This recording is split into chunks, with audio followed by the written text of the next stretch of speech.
So basically, to remove the panel in the back, there were 6 10mm head bolts. You got 1 here, 2,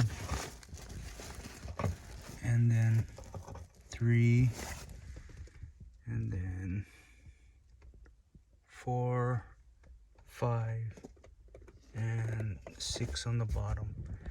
And you basically just remove those 6 bolts and just pop the panels. It's just held in with like clips, so you can just take those 6 bolts out and pop the panel out.